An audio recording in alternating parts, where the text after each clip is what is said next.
Hello, everyone. Welcome to today's Mix Tank episode. My name is Mark Abrams, and I'll be reviewing mixes on Puremix's Mix Tank today.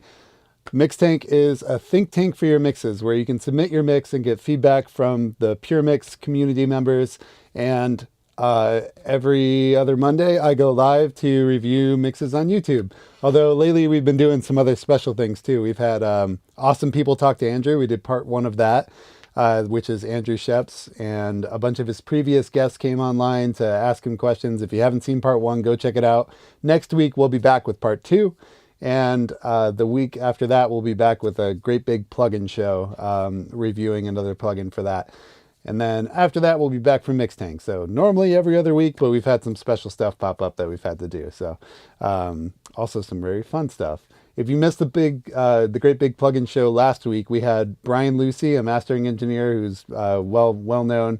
He came on to debut his Axis Analog mastering chain, where he built an exact duplicate of his desk and then sent it off to Axis Analog. They hooked up a bunch of robotics, and then you can use that rig with a plugin from your DAW. It's pretty incredible, and it sounds amazing. So go check out that episode if you missed it. Brian gives us a whole bunch of tips for using the desk and different things that you can do. This Friday, we have a video with one of my favorite mixers, Chris DeBron, coming out. And he's going to be deconstructing his mix of This Is a Life from the movie. That features David Byrne and Mitski and all kinds of stuff. It's an amazing song. Chris brings all of his expertise and everything into that video, and it's really fun to watch.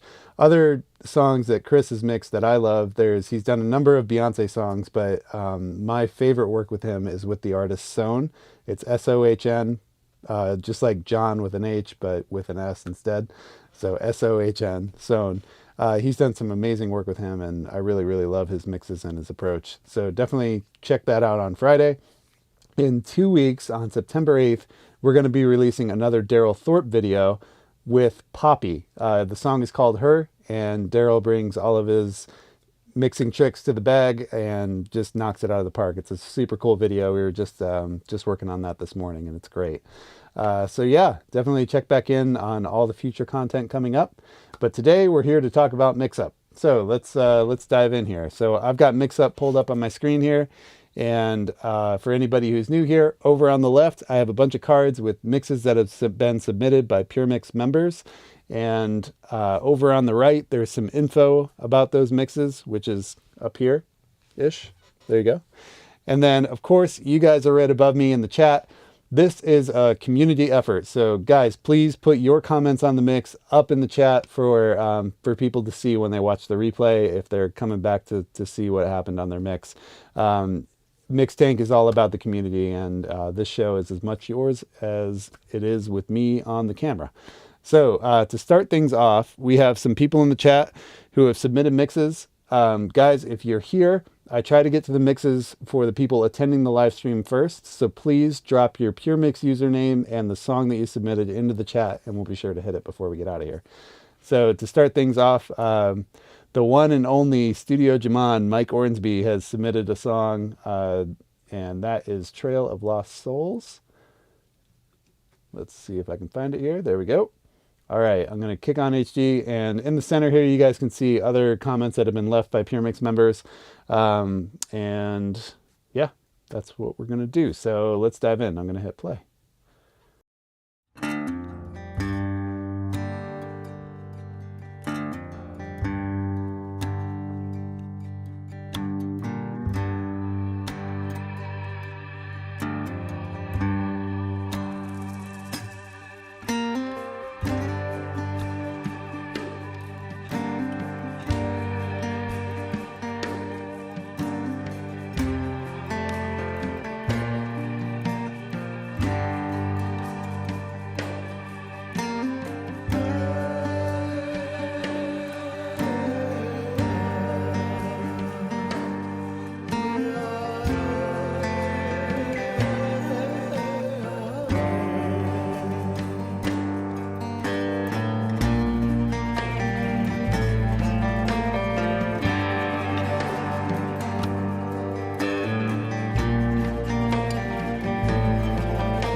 Guys, give it up for Mike in the chat. This is killer. Sounds amazing. Mike, this might be the best sounding one I think that you've submitted, in my opinion. I love this. Sounds fantastic. Okay, in the comments, you say something new, initial mix off the console. Did you do this all on a board? Because it sounds like there's so much depth and space to it without any of the stereo widening stuff I've heard on the some of your other mixes, but this sounds fantastic. Awesome job. I have a couple little things, but man, this is pretty good. So, okay. First couple things, I agree with what Tom said about things sounding aggressive in the 10K, 3K, and 10K areas. To me, it feels like there's an EQ on the mix bus that's pushing everything up in those areas, because I hear it on the drums, I hear it in the guitars, the vocals as well. Everything sounds like it's got a pretty big lift in those areas. And it's something that, if it's a EQ across the mix bus, it's not like a drastic turn it down like crazy. It's like just try nudging it back a little bit. It sounds like it, as you were pushing it, you're like, this sounds good, this sounds good, this sounds good. And then you kept on going. And maybe just a hair back would add a smoothness to the whole thing overall and take away some of the aggression. Not in a way that it needs to completely change the mix. Just there's just a hair too much. It's like poking my ear just a little bit. But it sounds really, really killer. There's something I'm noticing in the drum compression. So I'm going to play a section in here where it kind of comes out of the kit and goes down to just the percussion in this section. And I hear the compressor on the drums pumping a little bit. And then also in the percussion, when there's like those high conga hits, it feels like it's really smacking the attack away from it and kind of stealing some of the natural transient of that. So let me play that here. And you can actually hear it in that snare hit right before too. So let me play from here.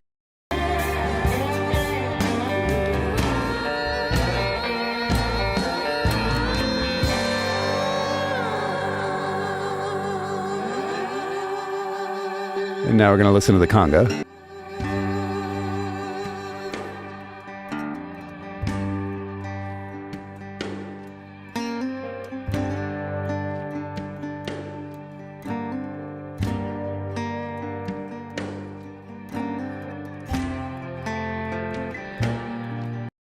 Or maybe that's a side stick. I can't totally tell. But the cool thing about that compression is it brings up the space in the room and that's around the instrument and everything.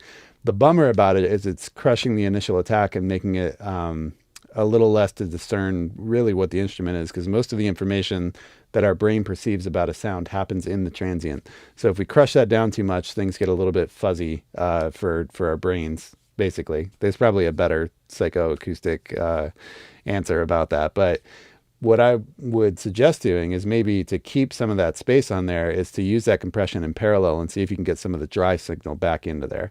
As for the kit, as things are going, you kind of feel those transients get smashed down a little bit. And I think if you slowed down the attack time or did that compression more in parallel or just did something to let some of those transients breathe a little bit more, the whole thing would kind of open up and feel a little bit more natural. If you're just trying to like control the peaks and all that, perhaps there's another approach that you could do to that.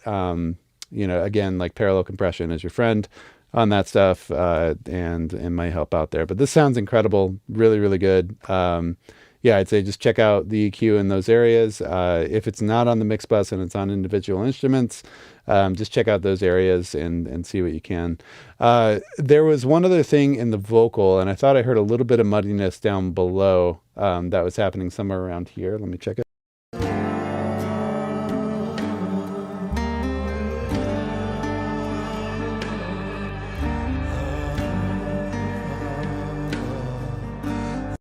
So it sounds like there's some, when I say muddiness, I mean really just kind of low mid resonance, right? So it sounds like there's a little bit of that in the vocal, but also that EQ curve of it with it having the enhanced top end is kind of hiding that a little bit, but I hear it just kind of resonating down there.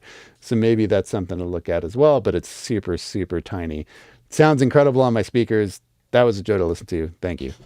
Very cool. All right. Let's see what else. Whoa. Palisades. Mark told me that he'd mail you an SPL Transient Designer for free. I am not going to part with my SPL Transient Designer. I've got the one with 2 of them in it. It's the old rack unit that has like the 80s purple on it and everything. I love that thing. You'll take it from my cold dead hands. But Mike, I'll definitely let you borrow it. Indefinitely if you like. Okay, let's see. Our next song is going to come from, we got Palisades in the chat giving away all my gear. Let's get him up there. Okay, so we got the song Sweat. Over in the comments it says, I just submitted this track as my first demo to a label. Nice. I'd still appreciate input on the mix and mastering so I can apply any constructive criticism for future projects. This was my first time experimenting while using clippers and some unique black box dithering magic plugins on my master chain. For this one, I tried to straddle the loudness wars line and keep the peace between dynamics police and the loudness freaks. Keep the peace between the dynamics police and the loudness freaks. Can we make a shirt out of that? That's pretty good. Let's see if you agree that my mix was Switzerland in this controversy. As always, I appreciate everyone's feedback and most importantly, Mark's strobe lights. All right, I got to cue up the strobes. All right, here we go.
Amazing as always. Nice.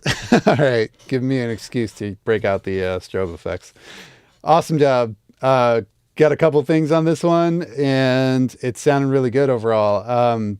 So your sound design is always a super killer. There's some stuff in the upper mids, and I remember this from a previous track that you did as well, where the upper mids kind of got a little bit grating. So the volume of the sound effects and the tonal shape of them is pushing like in that like 2 to 4K area, like hovering around 3K, which can really get kind of like right on your eardrum. And because you have them pumped up so high in the mix, that stuff is going to cause people to turn it down. So going back to your thing about the loudness wars, you can do all the tricks in the book that you want to pump up the loudness and everything. But if that stuff is so loud and kind of shaped in the way that you have it, people are going to naturally reach for the volume and turn it down, which is the opposite effect of what you're trying to go for with the music. So as you're climbing in dynamic and you come with this big explosion, everybody's going to go down. So I would really watch out what's happening in that range. Earbuds or AirPods or earbuds, doesn't matter if they're Apple or not. Get any earbud, preferably the worst, maybe not the worst. Get some that aren't great, because that's where they really suffer, is like making that like 4K thing really harsh. Apple ones will work for that too. If you have AirPods, they'll kind of point out some of that stuff for you, but like put it on in a loud volume in your ears. And when it starts to hurt you, to start kind of shaping some of that stuff. Once that's resolved, then you can go back to worrying about, let me get this like up in the proper loudness for the genre and all of that. With that in mind, I feel like the dynamics are suffering in this one for a couple of reasons. One is just stuff getting eaten up by the limiter and everything in the clipper that you have going on here. I'm looking for like a lot of kick punch, a lot of power down the middle, just kind of like slamming the beat into you and like really making you move with the track. And I feel like the clipper stuff is kind of eating that up. And then the volume of the sound effects being so high is actually masking the groove a little bit. And there's I tried to remember a time, I think it's around 120, where I felt like the sound effects ate the groove completely and I almost lost rhythm. So let's listen at starting at 113. I think it happens around 120-ish. Let's see.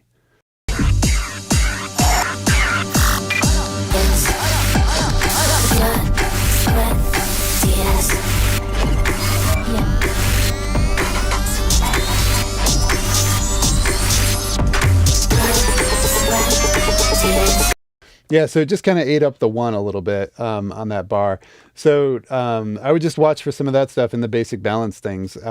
If you can use something like Listen To, that's a plugin from Audio Movers that will stream the output of your DAW to a web browser. You can pull it up on your phone and you can use that to balance out some of those sound effects and everything. I also think that those are kind of your calling cards too. So I'm not saying like bury them in the mix. I'm just saying like bring them back to a level where the groove and the punch and the power of the music is still coming through along with your amazing sound design. I hope that helps. Thank you for submitting it. As always, always a blast to break out the strobes. Let me check out the chat here. Great job. Oh, and also don't worry about it. Like you already submitted that for a demo. That's going to be just fine. Like as a demo thing, don't like have regrets about that or anything like that from anything that I said here. I think that you did a great job on it, and I think that people will hear your strengths with it. Also, like with labels and stuff like that, they would let you know if they have suggestions for adjusting the mix or hiring out or whatever it happens to be. But yeah, anyway, I think it's a great demo for it, and you did a great job on here. Just watch out for some of the grading stuff and the loudness things. There we go. Awesome. All right, let's see what we got next. Nice. That's better, Mark. Awesome. Okay. Yeah, Andrew Powers drops a comment on there. Check that out in the YouTube track. Mark, we needed this drums. Nice. Okay, cool. Awesome. All right, let's see what we got. The next one is going to be The Situation from Gord. Guys, if you're in the chat and you've submitted a song for today, let me know. Username and the name of the song, and we'll hit it. Situation. Here we go. Good to see you again, Gord. Here we go. Oh, let's see the comments. So on this version, I'm hoping the vocals are sitting better. Bass and kick is strong, but not too strong. This type of snare fits in well, and I haven't used too many tracks of synths and made it messy because I'm a synth noob. Synths are so fun. This is one of my country songs with UA Polymax synth replacing guitars. Ooh, all right, let's see.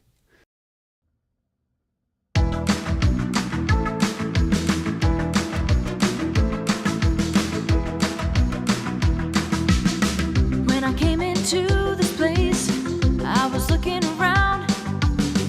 Then I came across the movement, and I heard the sound. The band was playing something different. The dance floor was a buzz. When I asked just what was happening, I heard just what it was. Now I know the situation. Yeah, I know the situation that I'm into. That I'm into loving you. You showed me something, I thought it dangerous, but I took a chance. You took your boots off and grabbed my hand and led me to the dance. My head was reeling, my feet were moving, and this was something new. If I live to tell about it, I wanna be with you. Now I know the situation. Yeah, I know the situation that I'm into.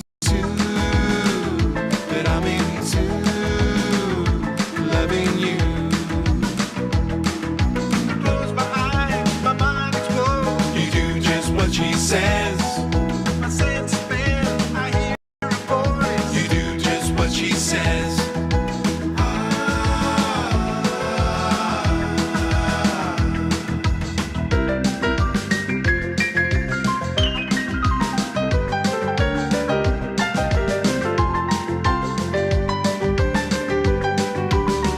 Now I know the situation.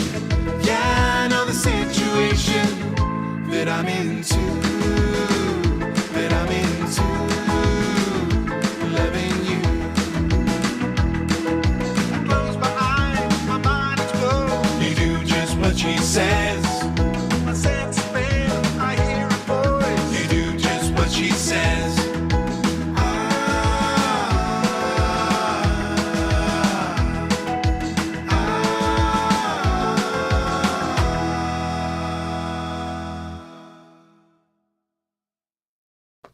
Awesome, Gord. Nice job.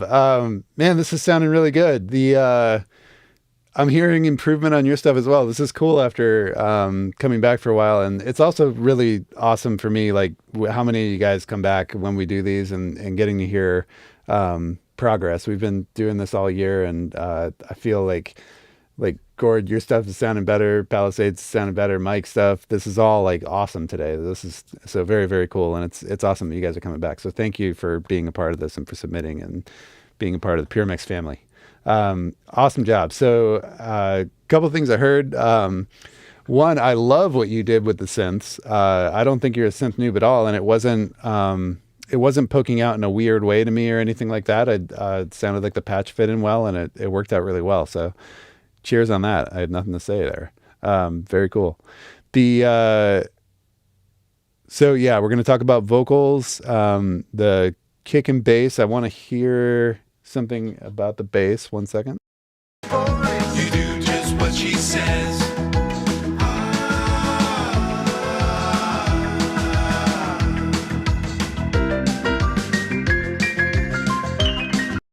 Okay, cool. So bass guitar, we'll just start there. It's very mid-range centric, which is cool. It's got a nice like punchy tone with some nose to it, I would say.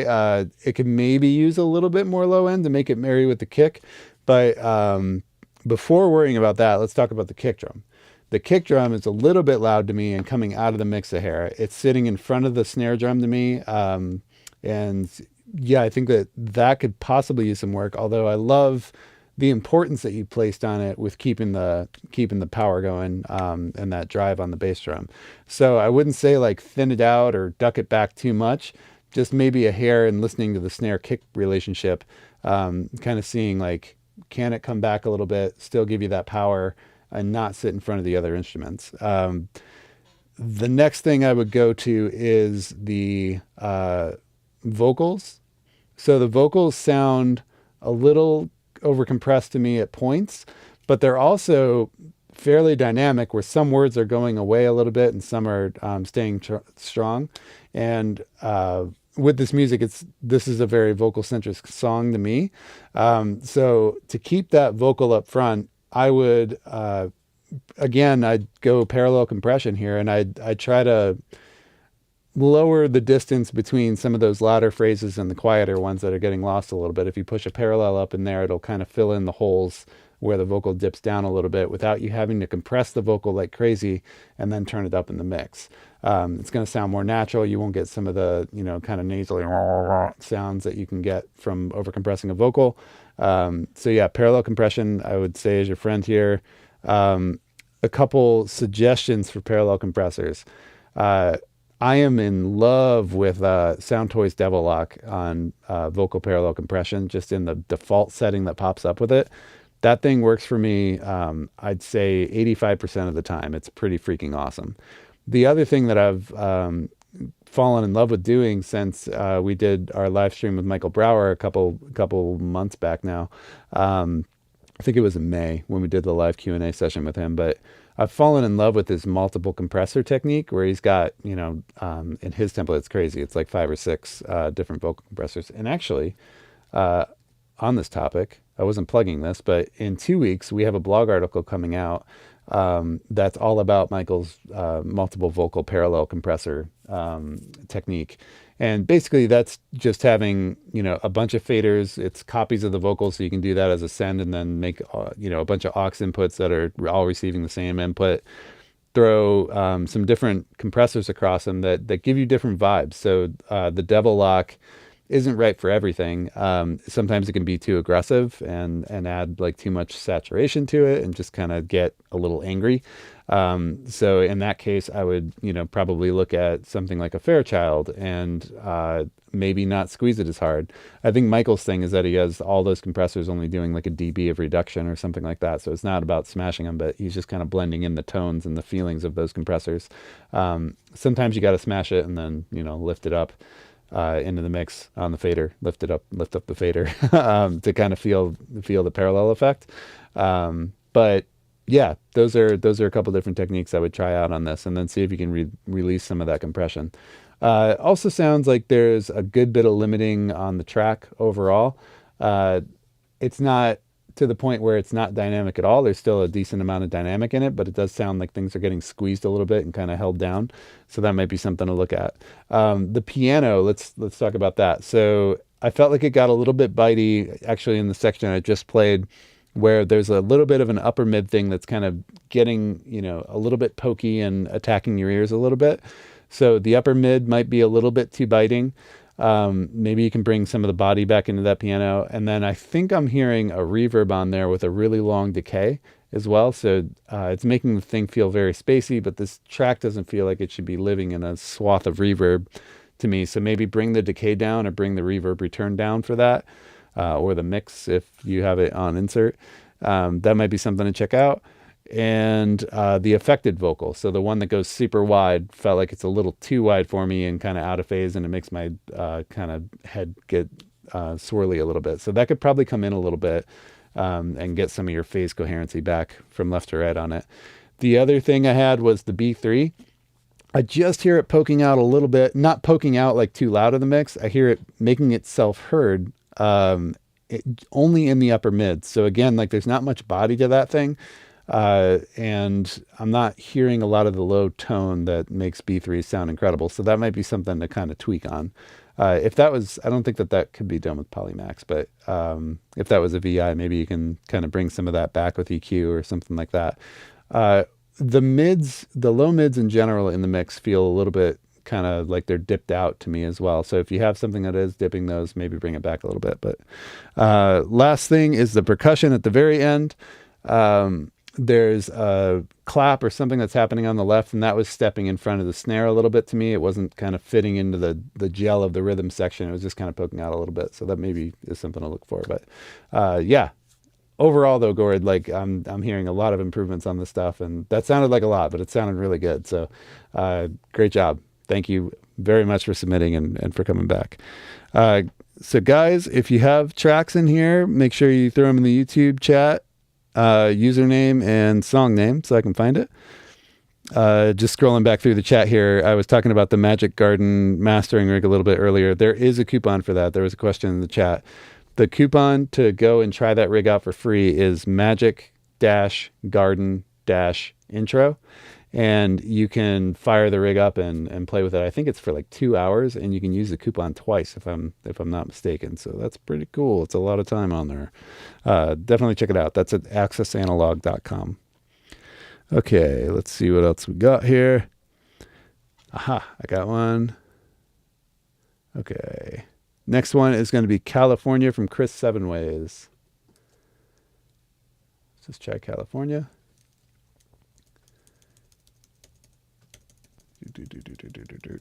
Sorry, tap. Here we go. All right. So in the chat, looking for all around opinion and thoughts on the songs, and a deal I can't refuse. A deal you can't refuse. Well, Palisades is in the chat making tons of deals that you can't refuse. He's giving away my gear. I'm not going to tell him what else I have, or else it's going to be yours. All right, here we go.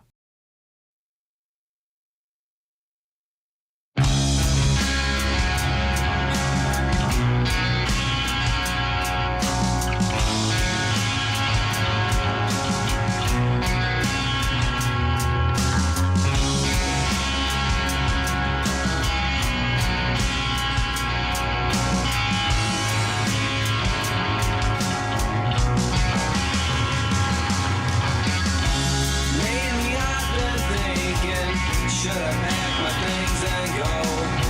I've been staring off to the west, not sure if I should go. But with the way things happen, I don't think there's any way for you and me to fix this. And now I know that I can't stay. I just had to go. You know I had to leave. I'll tell you by the time you find that I'll be gone. There's no reason for me to stay where I don't belong. And I know it's hard to read, but I had to reach for the stars. My heartbeat was gone, lost so many years ago, and I know that you know it. So I packed up my things in search of all my dreams. So don't shed no tears for me. You know where I'll be. California, you know where I'll be. California, you know where I'll be.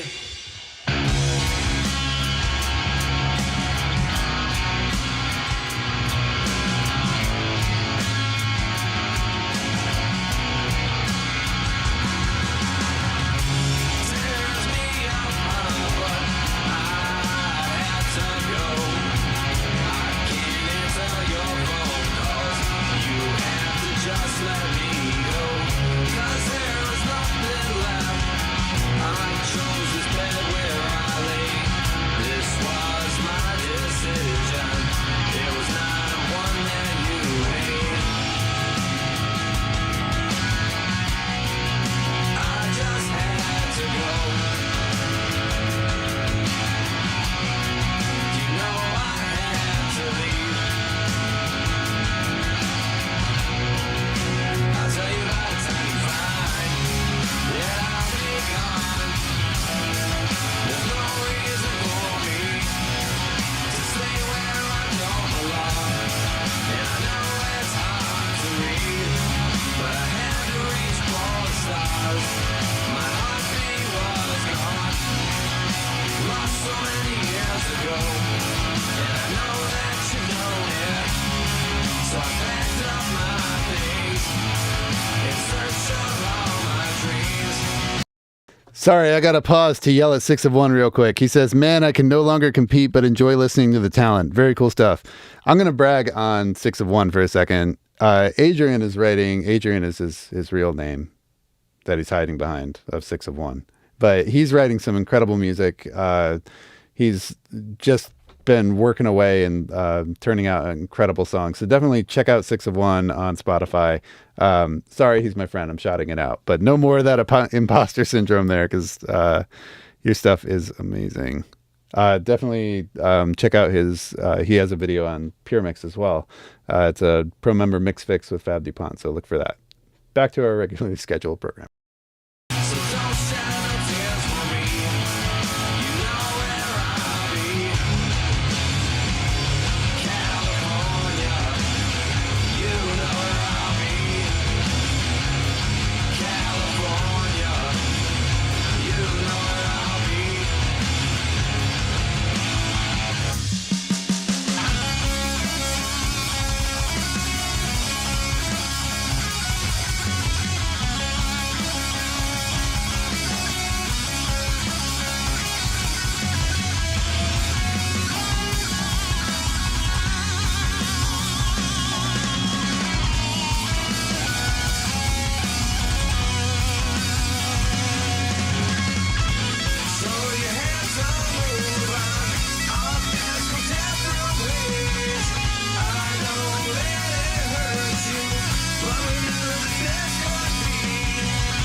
Cool. Thank you so much for submitting, Chris. Awesome job.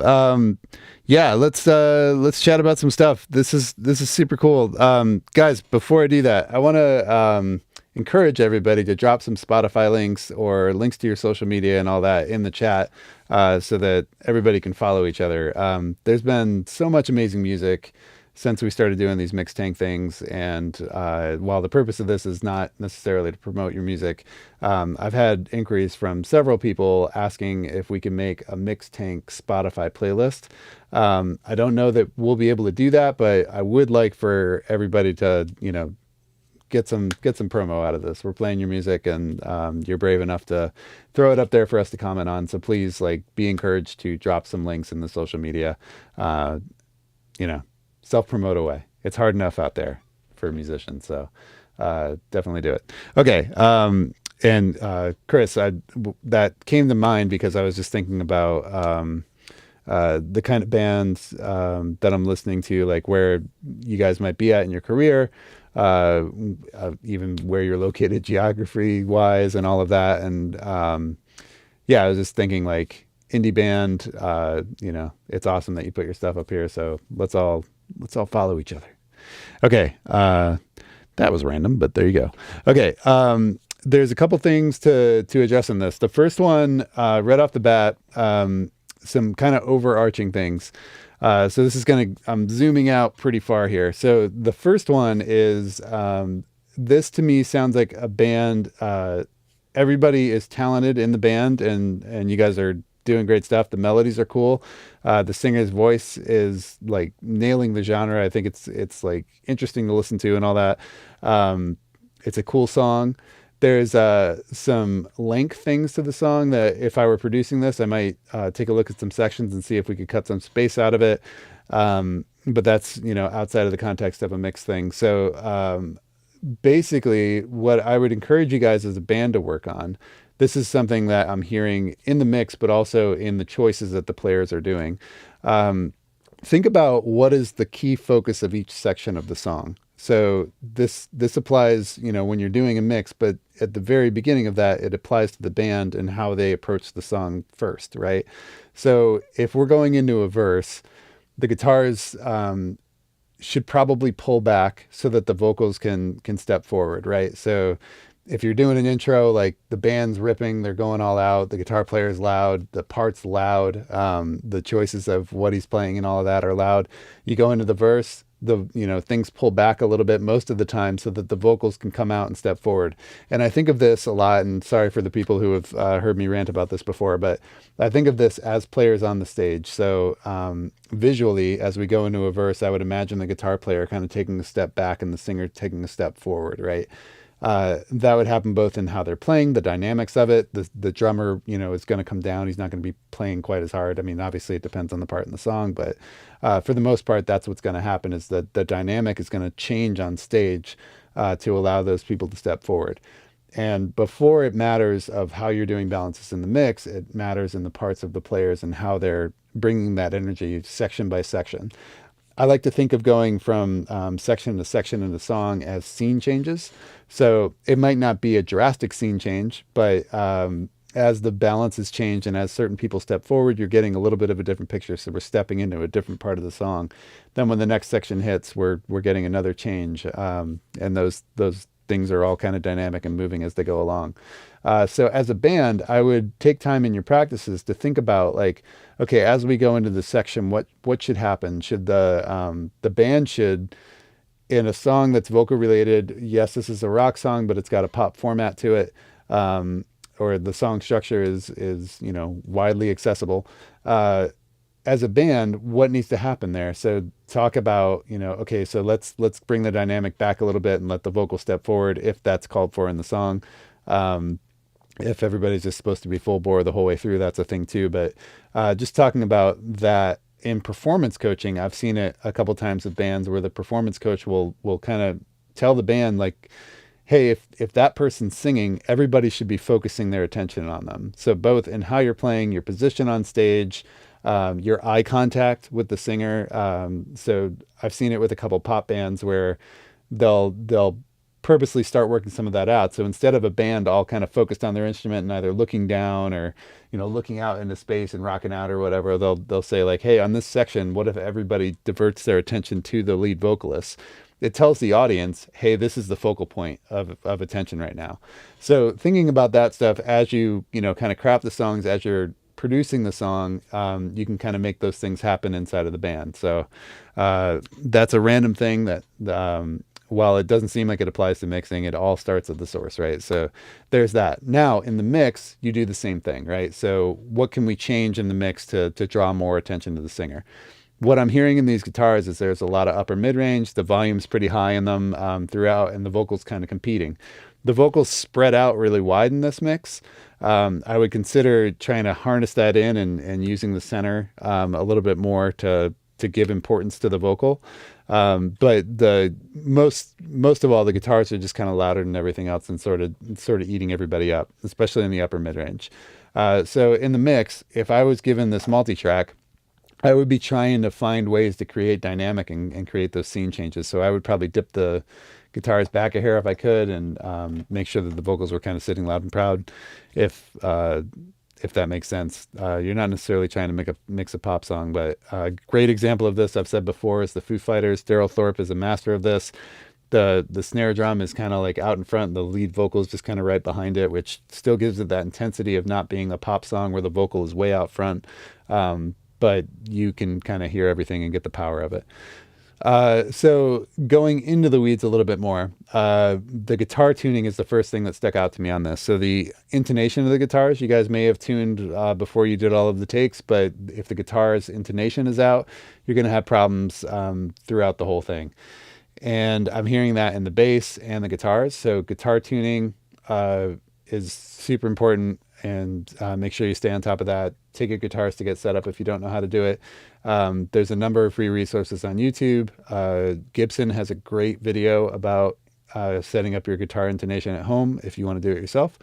And then we can go to the next thing would be vocal tuning. So there's a couple spots where the vocal is falling a little bit flat. And I just want to kind of remind, I'm going to talk about a couple things in this suite, but as a Puremix member, you have access to Melodyne. It's not Studio Melodyne, I think it's Elements, but you go up to the circle with your name, you hit Manage Profile, and then you go to Plugins and Services, and you get all of this stuff with your Puremix subscription. So you have access to Melodyne Essentials 5.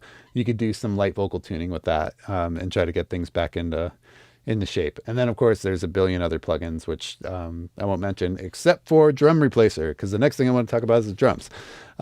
So the drums sound to me like they were played on like a MIDI drum set, and they're sort of lacking some depth to them.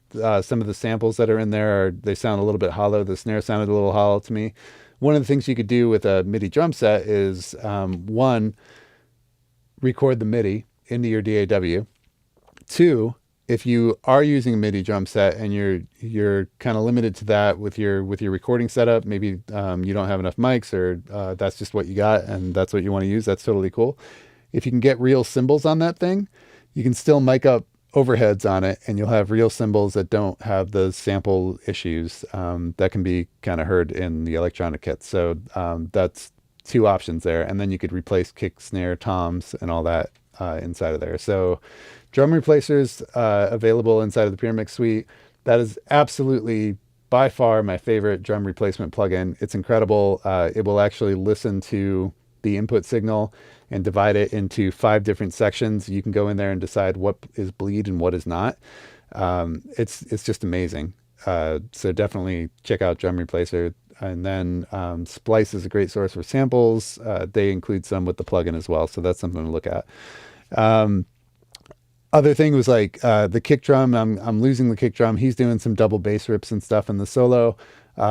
Need a little bit more attack on that kick just to get it to kind of poke through, but you don't want to lose all the low end either. So just look at like boosting, some 5K or something like that. The kick drum did sound a little muddy to me overall. If you don't sample replace, maybe try cutting, around 100 hertz. There was some woofy stuff in there that didn't have the bottom, 60 hertz push that we like from kick drums in that genre. Other than that, there's some timing issues throughout. Editing is your friend. I know it's not always the easiest thing to learn. There's some videos on Puremix, Beat Detective videos. Ben Lindell's video on Beat Detective on Puremix. I still use that technique to this day. It's amazing. Definitely check that out. I'm losing the bass guitar. The overall mix shape feels a little bit scooped to me. So it's like the mids are being sucked out and the top and bottom are being boosted. Maybe check out whatever's going on in the mix bus with that. And then the timing coming back in from the chorus, it sounded like somebody was just starting a little bit earlier than everybody else there. So those are all things that, you can slice in a DAW and just kind of slide around and pocket them. Same with the lead vocal. It could just kind of be pocketed a little bit. That sounds like a whole lot of stuff, but if you're just starting out, like this is all stuff that everybody learns and all of that. And I think that you have something really good going with the band and with the songs and everything like that. So keep going. It's awesome. And thank you so much for submitting. I hope that was useful to you. Awesome. Okay. The tuning on the guitar is drop D at 437 hertz instead of 440. Interesting. What was the reason that you wanted to do that? I'm curious, that you went to 437. Is that just because of the drop D thing? Pretty interesting. Cool. Great job on here. Okay, so Brad Heck submitted a 60-second piece. We're going to check that out. Let me just see if I'm missing anybody else before I move on here. I got Zakatom. All right. Oh, a comment about the Devil Lock as a parallel vocal compressor. With that thing, just to give you a general idea of that, I have that on a separate fader and I blend it up to taste. And it totally depends on your gain stage, but I usually end up like something like 12 dB lower than my regular vocal, but that's so general and it changes all the time. Another thing you can do with parallel compression, just to push this in there, you can automate it in different sections, right? If you need the vocal to be more chill in the verse, you can bring the parallel compressor down a little bit. And then obviously on the chorus, if you need to push it, you can bring up the parallel comp to sort of reduce the dynamics a little bit and bring the vocal forward. So 2 things on that are fun. All right. I'm just vomiting at the mouth today. Okay, Luca.e pianoforte. Let me make sure I write that down. We're going to go to John Huston next. So that's Luca.e. All right, here we go. John Huston. Jason Mraz, I'm yours. All right, hopefully YouTube doesn't shut us down for copyright stuff, but let's try and play it. So this one, I believe, was mixed on Puremix by Tony Mraz, so you can watch a video of that. And in the comments you say, brought out vocal effects in the beginning and brought them in when the band starts playing. I shortened up the plate time a little. For the low end, I took out 80 to 100 on the kick and added a subharmonic plugin at 36 hertz, getting low. And the bass guitar now has a general 6 dB shelf at 60 and a boost at 300 and a level brought down. Awesome. All right, here we go. I've been spending way too long checking my tongue in the mirror and bending over backwards just to try to see it clearer, but my breath fogged up the glass.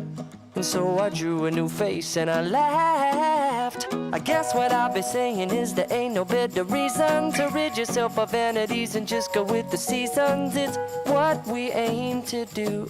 Our name is our virtue, but I won't hesitate no more, no more. It cannot wait. I'm yours. Well, open up your mind and see like me. Open up your plans and damn, you're free. I look into your heart and you'll find that the sky is yours. So please don't, please don't, please don't. There's no need to complicate, 'cause our time is short. This is our fate. I'm yours.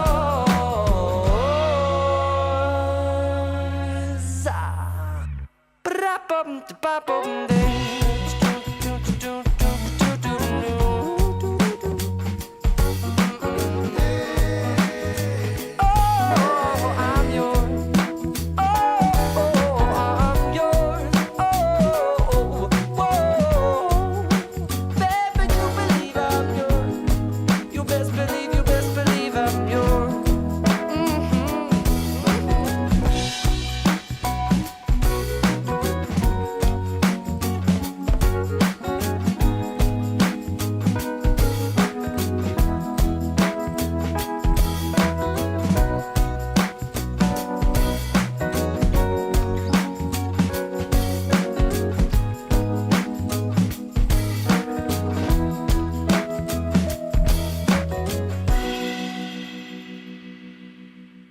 Awesome. I'm going to go back just a little bit. I want to listen for one thing before I comment on it. Here we go. Oh, I'm yours. Oh, whoa. Baby, you believe I'm yours. You best believe I'm yours.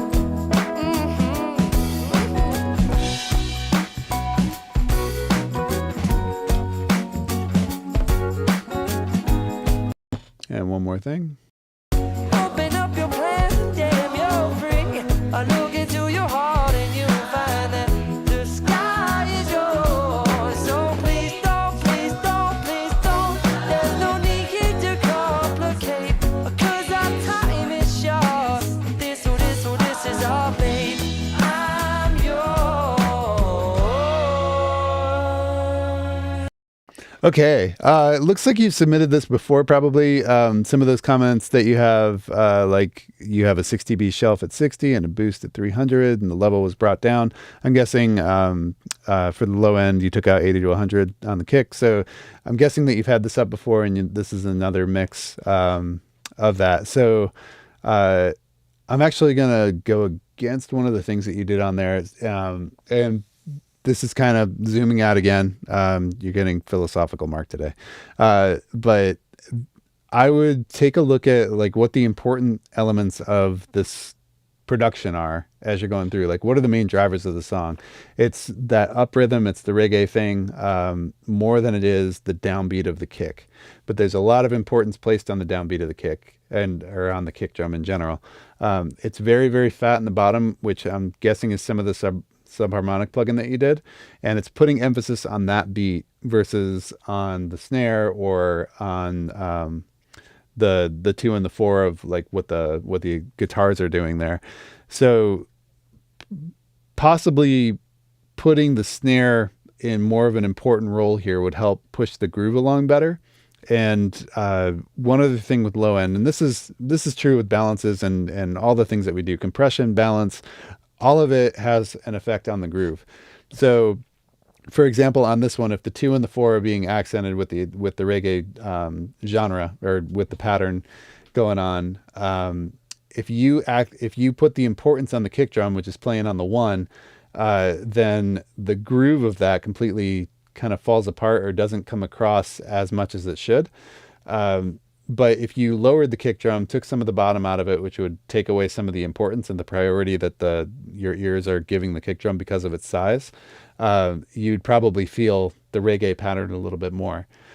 As far as identifying the drivers of the song in reggae, I usually feel like it's bass. It's with whatever's doing the upbeat there, ukulele or guitar or whatever it happens to be. Making sure that those things are put forward, and just see if it is making your body move in the right way with the reggae thing. Now, the players and this mix too were making me feel great at the beginning of it. So I definitely got the groove of, like, the feeling of it and everything, and I was definitely enjoying it.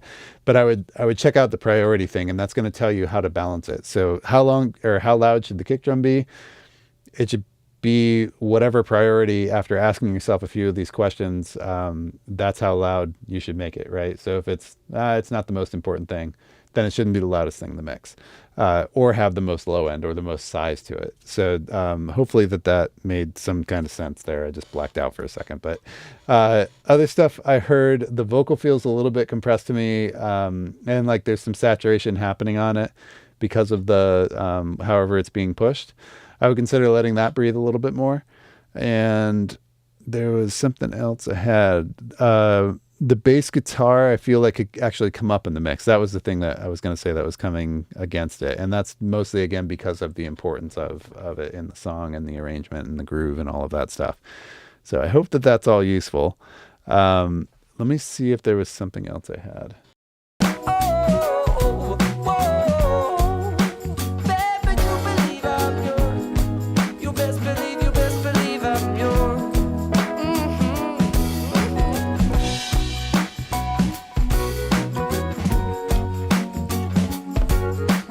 The guitar on the left, you have it up in the mix, is just exactly what I was just talking about. It is giving the importance to that 2 and 4.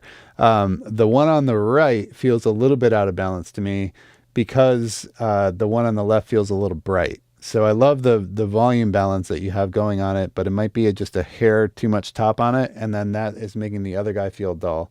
So I would try probably bringing down a little top in the one on the left, and then adding a little bit of presence to the guitar on the right. That melody that it's doing is also one of the hooks of the song, and needs to be an important featured thing too when it's playing and not competing with the vocal. Hope that helps. Okay. All right. Let's see here. So...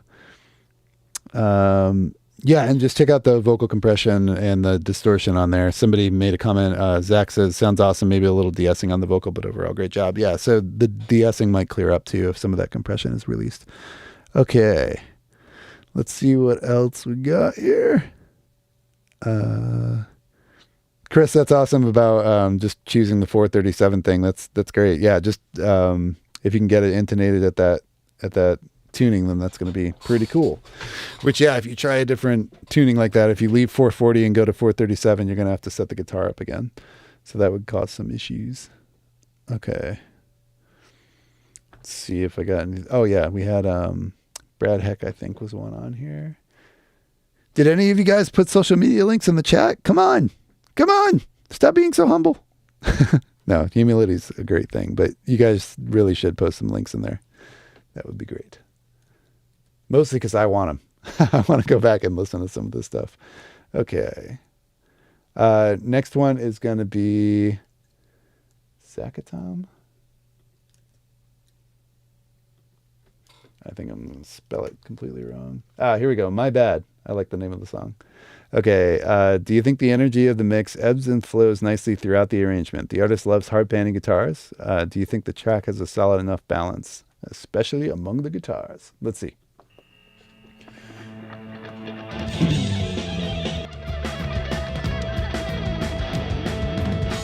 Lately I've been spending all my time thinking of ways I could waste my life. I could go for a drive or I could quit my job. I could drown it all out with a subtle nod. But I see the way your friends act. Lord knows I never ever want to feel like that. We could both calm down and we could play it safe. I know we can find a place where there's comfort, where it's not my problem. There's somewhere I'd rather be. My bad, but I'm not your dad. It's just like you said, I know what you said, and it's bumming me out. Not sure what about it is, but it's fucking me up. But please just grow up, and move on.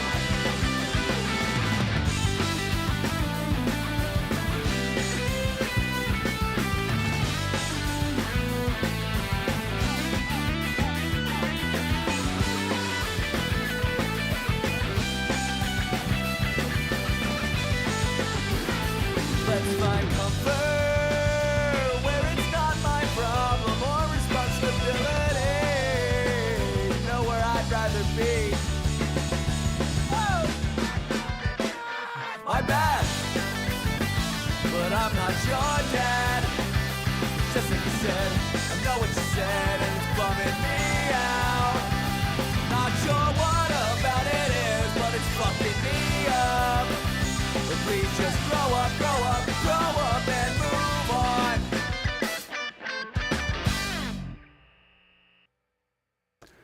Cool song. That's great. Very nice. Zach and Tom, are you in this band?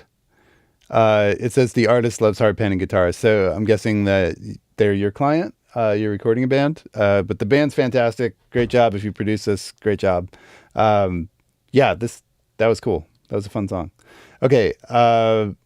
Overall stuff. So I'm going to link back to what I just said about the balancing thing. So what I'm hearing right now is the vocals are very loud, the drums are quiet, and the guitars are kind of up with the vocal. There's not much size to much in the mix right now.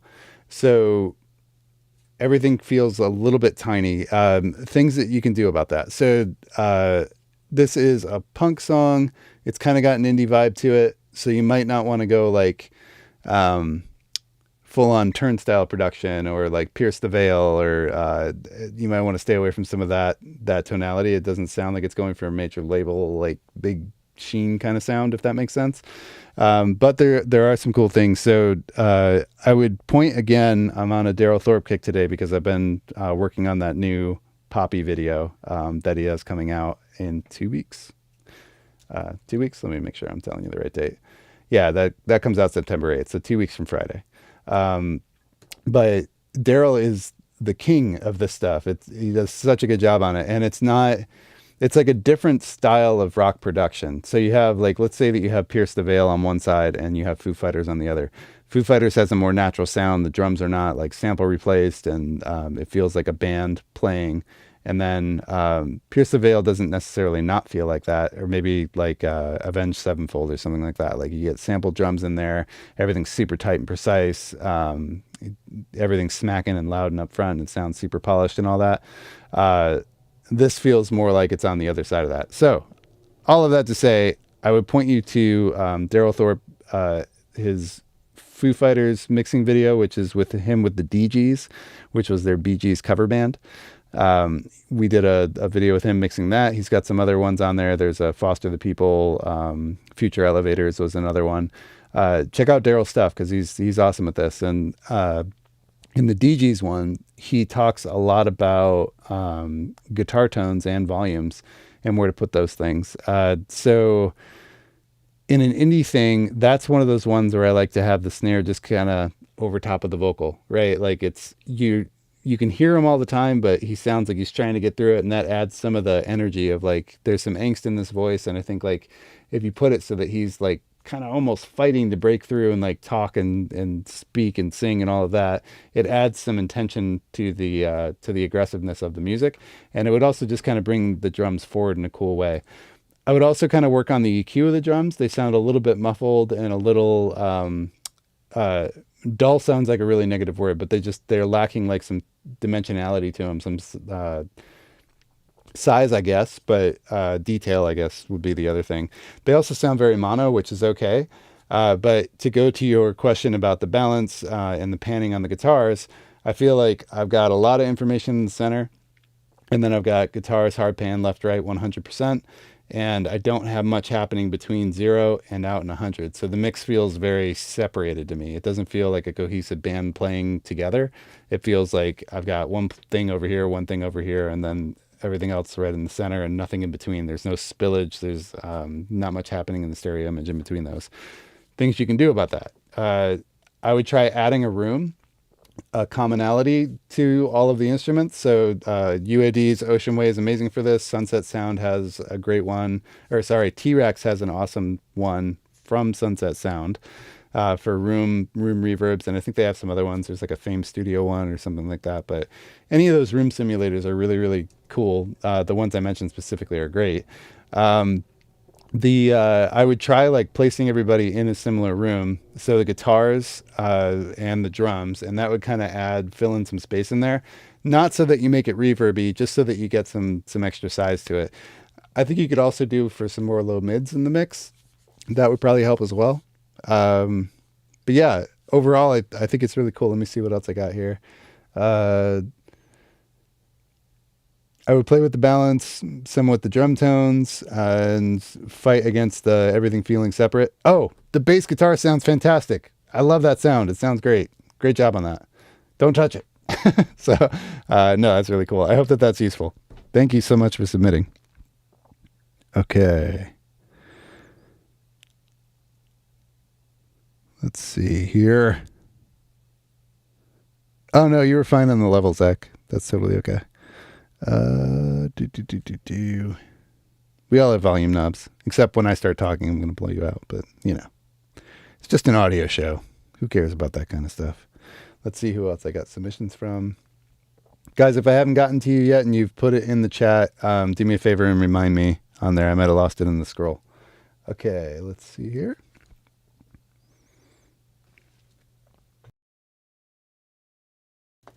This is from Luca.e. And here we go. He says, this is my first EDM song. Thanks for listening.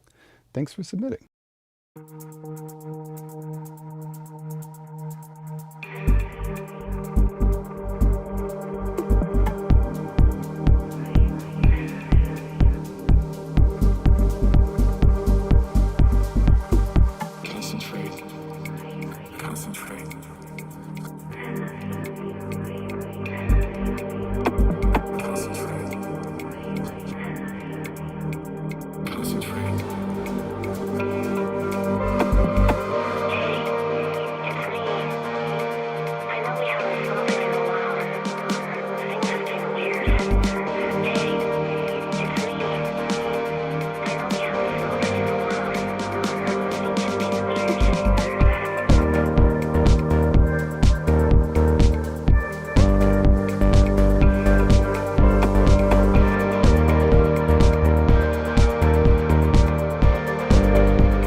Luca, that's killer. I love this song. That was great. Yeah, the intro effect with the concentrate thing was great. That I love the panning that you're doing there. That feels really glitchy and cool and fantastic. And then the I love the juxtaposition against the voicemail message. Concentrate, and then you've got this voicemail message. It's like it's going off in your head. That's fantastic. Very, very cool song. I'm gonna grab a prop. 1 second.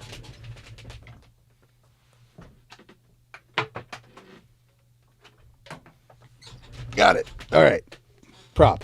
Okay. So speaker, right? One of the things I want to talk about is frequency balance and tilt. So I've tried to do this with my hands before on the show, but specifically related to, there's some stuff happening in the 2 to 3K range on this track that's really poking out of the mix. So I grabbed my prop too early. I was excited to grab it. Okay.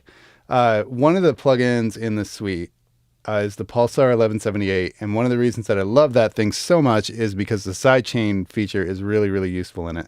Let me pull up their website real quick. Pulsar 1178. So I want to talk about this and how you could attack some of these things here. I think I did a plugin show on this as well, if you want to check that out. Okay, so on the left of this guy, you have a sidechain EQ, and you can basically tell it what the detector should be looking for, right? Basic, how a sidechain works in a compressor. So for this, specifically on that voicemail message, when she gets into that range that it rings out, it jumps out of the speakers and kind of pokes your ear a bit. Same thing as before. If you listen to this on some earbuds and it's hurting you, then it's too loud, or there's too much kind of upper mids going on. So what I would do, if I was mixing that specifically, I'd grab this low band and I'd go, probably up to like 1K or something. I'd grab the top and I'd bring it down to like 4 or 5 or something like that, probably 5. And then I would dial it in so that voicemail just gets smoothed out a bit. You don't want to suck the life out of it. You don't want to hear the volume drop after, she says the first word. I would play with the attack and release times to make that whole thing smooth out. But the FabFilter Pro C2 also works really well, but you have this one included in your Puremix suite. That's why I pulled it up. And I would just smooth that guy out. There's some other elements of the mix that kind of do that too. And the brightness of those things and the hi-hats makes the kick and the snare feel a little bit small and lifeless isn't the right word, but there's not much happening in that 2 to 4K range. So why I grabbed my prop, when I'm thinking about balance for elements, like obviously there's volume, but it's also a thing about how forward are they coming. Things that have a lot of top mid range like that, they're going to kind of poke out of the speakers and lean forward out of it. So, if this is our speaker here, I would imagine that the sound would be kind of going like this out of the speaker, right? So the low end of it is still kind of back at the cone, but the top end is just kind of leaning forward and poking out. That's the visual that my ears get, I guess, when I'm mixing something and I feel like it's kind of poking out. I'm like seeing it like this, and I'm using those tools to just kind of get everything to line up, unless for some reason you want to do that, but just know it's a tool. So in this one, I felt like a lot of things were kind of leaning out like this, especially in that 2 to 4K range, and just kind of popping out of the speakers and poking at me. Let me put my prop down. Sorry. So that's something I would just kind of listen for if you're mixing on speakers. It's something that, like, if you can kind of imagine that and then build a visual in your mind for it, it can kind of help you just kind of use your ears to place things with each other. Maybe that makes no sense. I promise I'm not on drugs. Okay, so let's see what else we got here.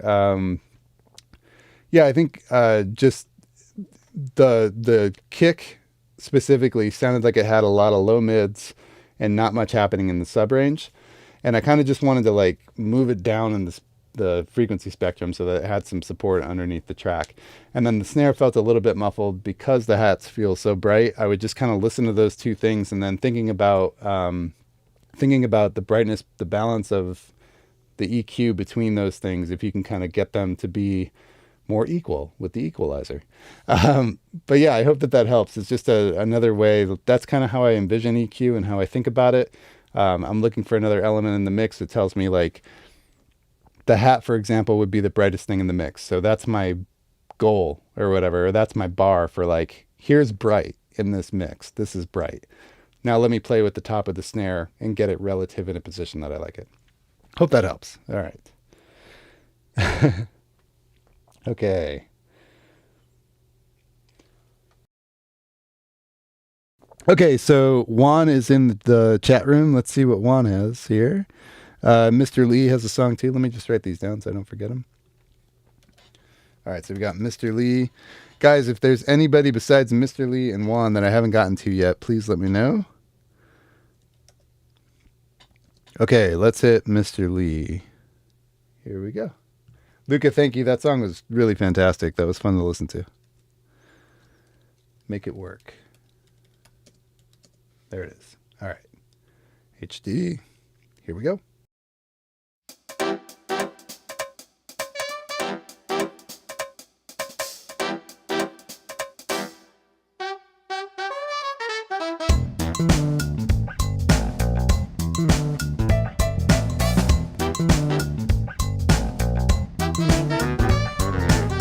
I'd like to think of myself as lucky as good as gold. I got that magic touch, I got rhythm in my soul. Don't mind them gray skies, I got the power to change a pow. If I really, really want it and I really gotta have it, then I really gotta get up now. Some kind of world, feel so fancy free. Some kind of world, dancing to the beat. Some kind of world, I got no soul in my feet. Feeling so me, move the shaker, magic maker. I can make it work, I can make it work, work, work. Nothing is impossible. Move the shaker, magic maker. I can make it work, I can make it work, work, work. Nothing is impossible. Come with me, baby, make a move. Don't worry, you'll be good as gold. I got you, baby, you got me. I'ma show you how to be. Don't mind them gray skies, got the power to change a pow.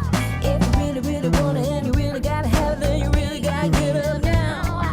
Some kind of world, feel so fancy free. Some kind of world, dancing to the beat. Some kind of world, I got no soul in my feet. Feeling so me, move the shaker, magic maker. I can make it work, I can make it work, work, work. Nothing is impossible. Move the shaker, magic maker. I can make it work, I can make it work, work, work. Nothing is impossible. Magic touch, I got that magic touch.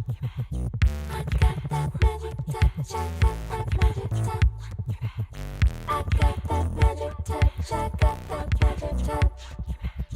I got that magic touch, I got that magic touch. Some kind of world, feel so fancy free. Some kind of world, dancing to the beat. Hey, hey, some kind of world, I got no soul in my feet. Yeah, yeah, yeah. So me, yeah. Work. Move the shaker, magic maker. I can make it work, I can make it work, work, work. Nothing is impossible. Move the shaker, magic maker. I can make it work, I can make it work, work, work. Nothing is impossible. Killer. Man, great playing, great song, great vocalist. Jeez, great bass player. Come on. What else? What else do you say about that? No, it's awesome. Thank you so much for submitting this. I want to play this section back here. I'm going to be listening for a couple things. First thing I'm listening for is the marriage between these electronic sample drums that you have in and then the acoustic kit. And then when we go into the breakdown, I might have heard a timing thing on the work, so I'm going to listen for that. And then we're going to listen to the background vocals that hit the section after it. Here we go. Touch. Some kind of world, feel so fancy free. Some kind of world, dancing to the beat. Hey, hey, some kind of world, I got no soul in my feet. Yeah, yeah, yeah.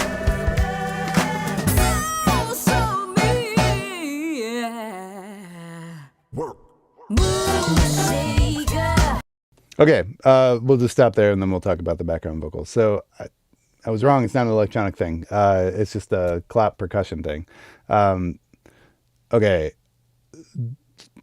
there's a bigger thing I want to talk about that's not that. So we'll go to the timing thing. Something's happening here that's making me lose the groove. And instead of like that downbeat feeling huge going into the last section, it's not. Let me see what that is. Also me, yeah. Mood shaker, magic maker. One more time. Also me, yeah. Mood shaker.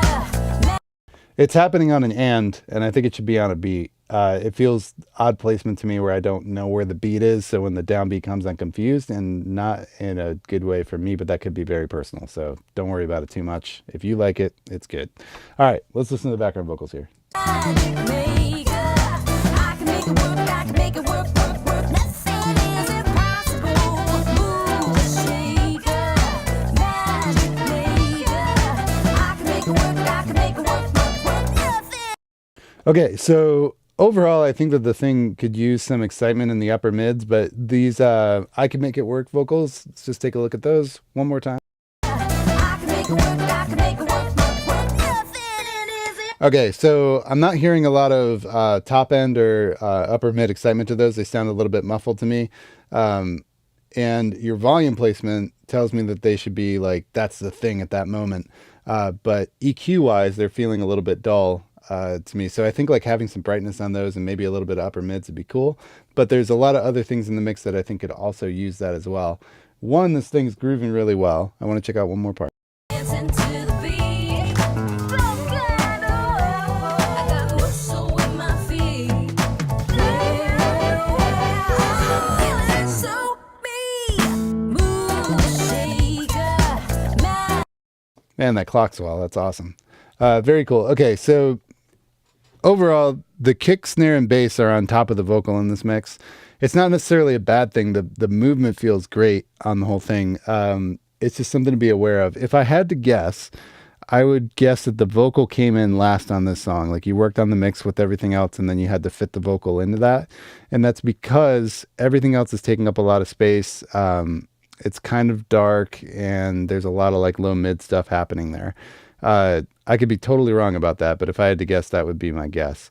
Because it doesn't sound like the vocal's sitting in a place of importance again. But that's also a taste thing. I think the groove is great. If I had to make a suggestion for it, I would say like solo the bass and the vocal and listen to the balance between those two things. See which one you're telling the listener to focus on, and then bring in some of the other elements, like bring them in one by one and just see where they sit in comparison to the vocal and if that's the vocal level that you want. To me, it's behind everything. So it's like, bass, kick, the vocals back here. Everything's kind of living in front, which again, isn't bad. The groove is cool. It's just a personal taste thing. So don't put the vocal in last. If you do, that makes it hard to find a good space for it. I hope that helps.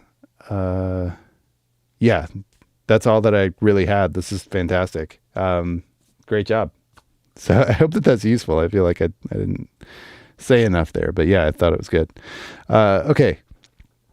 So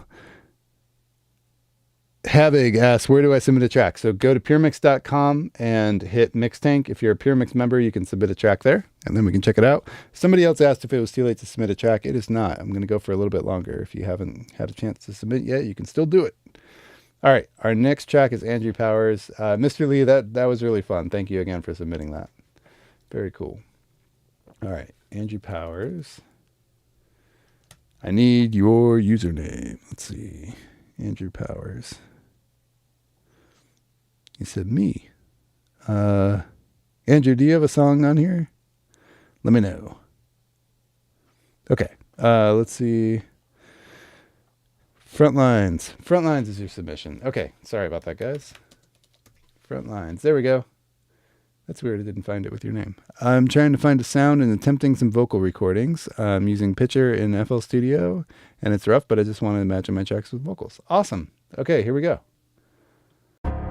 These are the days you will remember when it all falls down.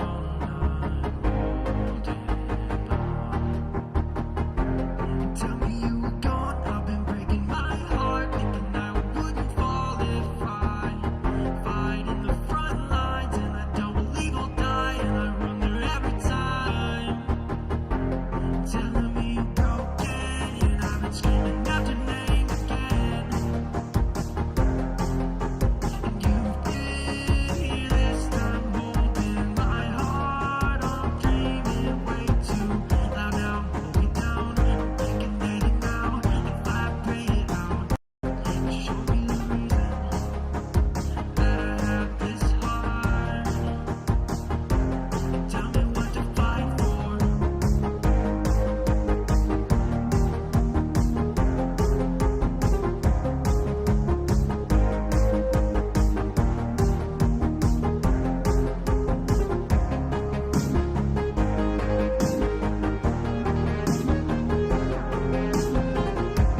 Tell me you were gone, I've been breaking my heart, thinking I wouldn't fall if I fight in the front lines, and I don't believe I'll die, and I run there every time. Telling me you're broken, and I've been screaming out your name again. These are the days you will remember.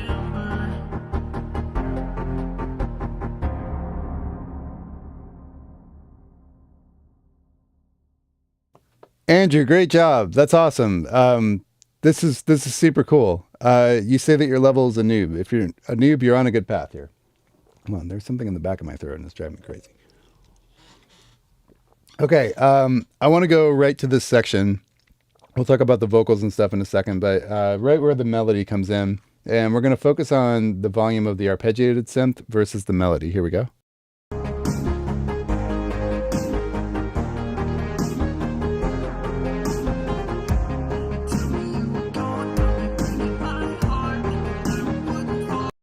Okay, so there's a lot of widening on here, which would skew your perspective of it. This sounds like it could be a headphone mix too, because I'm not hearing a lot of focus on the center, except for the kick drum being very loud. It sounds like there's a lot of widening put in on everything, and widening is kind of like wine. It tastes amazing, and then you drink too much, and you wake up the next day and realize it was too much. So I would watch the widening on there. Just things are getting a little bit phasey. It's easy to do in headphones. You turn it up, it starts sounding really good. You keep going, you keep going, you keep going, and then you realize that it's too much. If you can't mix on speakers, or if you are mixing on speakers, check out your placement on this, and just see if you can get away with less stereo widening to keep things kind of focused. What happens when you do too much widening is you lose phase coherency and things start getting hollow and comb filtering and all of that. And it just kind of throws off your perspective for balance. So the arpeggiated synth is very loud. It's louder than the melody. And then we have the vocal. Okay, I guess we're going to this. There we go. I got to pull your thing back up. Hey, that's me. Okay, Andrew Powers. Andrew. What was the name of the song? Sorry, Andrew. Let me find it.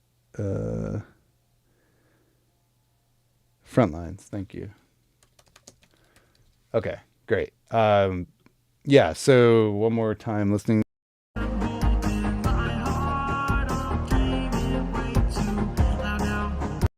Okay, widening on the vocal as well. It's so wide that it's I hear nothing in the center. I hear everything just kind of spread and wrapped around my head, and it feels like it's phasey and kind of hollow sounding. So see if you can get away with that, or bringing that down. Again, Little Girl is a long way with stereo widening. There's other ways to widen your vocal. Short tap delays are great. You don't have to do a bunch of taps. You can just do one slap and get some width that way. Microshift from Soundboys is perfect. There's a number of things that do things like microshift. It's basically pitching the vocal down 9 cents and up 9 cents in the left and right respectively, or maybe it's reversed, but it doesn't really matter. You're slightly detuning the vocal in the sides. So that's a cool trick. Reverb is your friend sometimes, but short reverbs for that kind of stuff. And let's see what else. Yeah, the synth is beautiful. The patch and everything is really beautiful. You said that you're using Pitcher or something like that, or Repitch. What is it? Pitcher in FL Studio. So I don't know if that's like a vocal synthesis plugin or if you're doing retuning. If that's your voice, you have a cool voice. That's awesome. If you need tuning stuff, again, you have access to Melodyne inside of the Puremix suite of plugins. But yeah, the auto-tune thing fits for this style of music. The other thing I wanted to comment on, I just remembered, I think I'm getting tired, guys. The snare drum. So let's listen to that.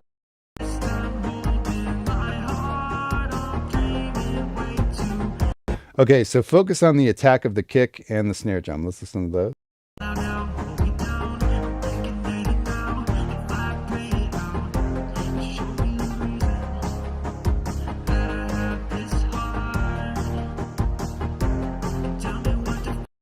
So the kick has a lot of snap on it, which makes it bright, and that in itself isn't a bad thing. But the snare does not have any snap on it, and it's just kind of going poof in the background. We hear a lot of like the bottom snares in there, but it doesn't have a sharp transient to it that is equal with the kick. So not necessarily a bad thing, but again, if I was thinking about it in terms of depth, the kick drum's here and the snare drum's way back here. So when you look at your picture, how do you want to see it? Again, that's another one of those things. It's like speakers are fantastic for that because you can determine things like depth. It's much harder on headphones. Hope that helps. Awesome. Okay, I think that's what I got for that one. It's very, very cool though. Just work on the balances, watch out for the stereo widening. Your choice of synth sounds or your sound design is beautiful on this. Your melodic choices are beautiful. I know that's all outside of mixing, but it's got a really cool vibe to it. Keep going because you're going to do some awesome things. And this is already really cool. So I hope that's useful. Thank you so much for submitting. Thanks for going on YouTube with it. That's awesome. Okay. Let's see. Chris Strickler, let's just see if it maybe lied to you and it took it and just didn't tell you. No. I don't think so. Can't remember your username. Let me know. Brad Heck submitted one. Here we go. This is Funk Friday. Nice. Here we go. This is a weekly podcast that just mixed and submitted previously. See if Mark finds a strobe worthy. All right. Let's see. Here we go.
Sit on that groove all day. Yo, let me get that groove for my next record, bruh. That's awesome. All right, listening to one more thing. It's crazy how much strobe lights affect your ears. Hold on.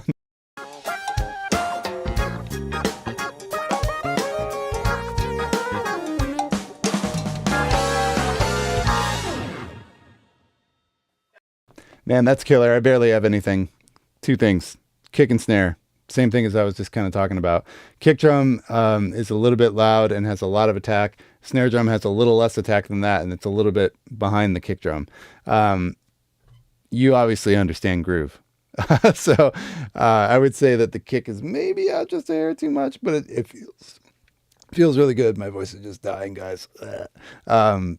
I would maybe pull it back a hair and then maybe add a little brightness on the snare, but not too much, just a click. But other than that, I got nothing, which is basically nothing because none of those things matter too much. Yeah, that's all I got for that, Brad. That's amazing. Great job. Thank you so much for submitting that. All right. Does anybody else have anything in here? It is so good, right? Adrian, yeah, everything has been amazing in here. Adrian, we need one of your songs. You're in the chat. I gotta put you on display here. You don't have to, since it's going out to the internet and everything, but we should do one of yours. Okay, Make Me New has uploaded Jonathan Spackman. Here we go. Make Me New. I got time for probably like 2 more on here. All right, here we go.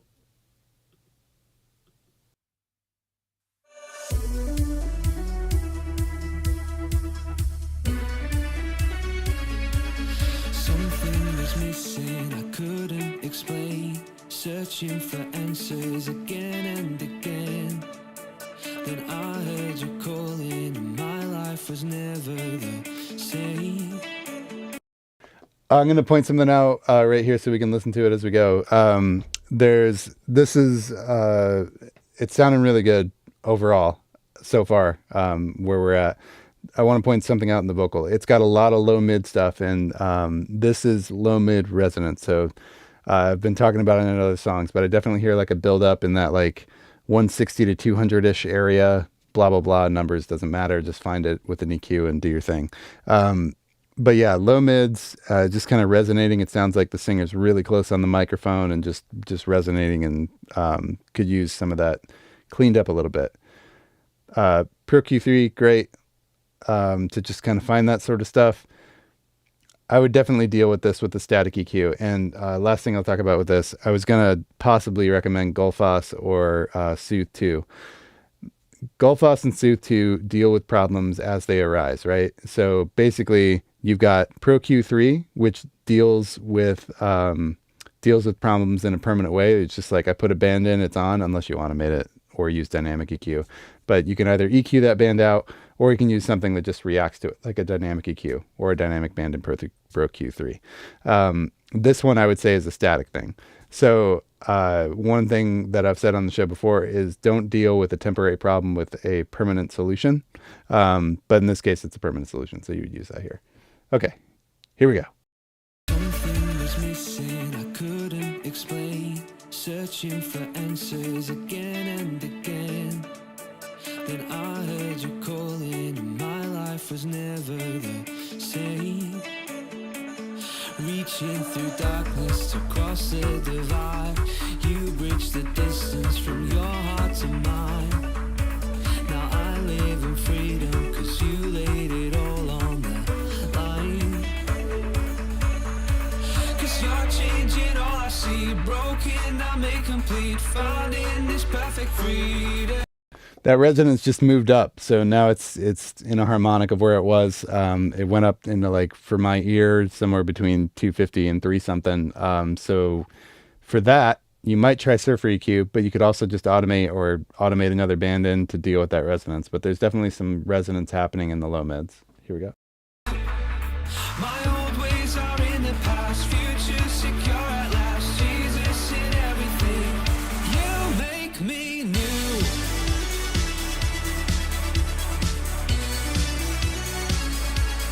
Make me new.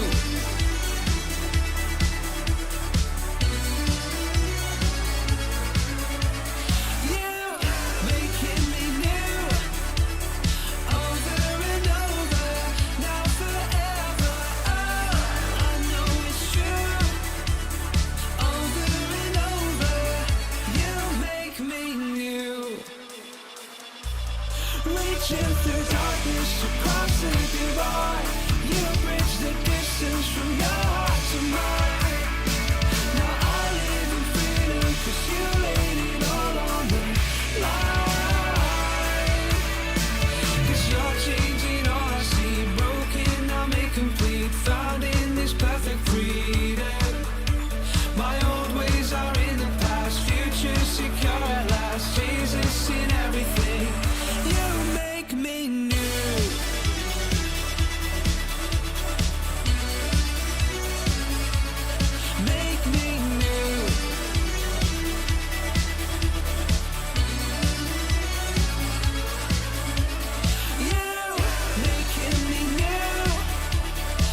pulse of freedom deep inside. There's a brand new spirit now alive in me. You've given me a brand new heart that beats in time with the pulse of freedom deep inside. There's a brand new spirit now alive in me. 'Cause you're changing all I see, broken now made complete, found in this perfect freedom. My old ways are in the past, future secure at last. Jesus in everything, you make me new.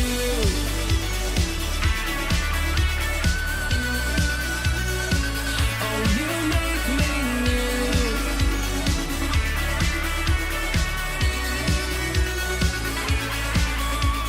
You making me new. Over and over, now forever. Oh, I know it's true. Over and over, you make me new. Okay, just want to look at another section. Nice job, Jonathan. Very cool. 1 second.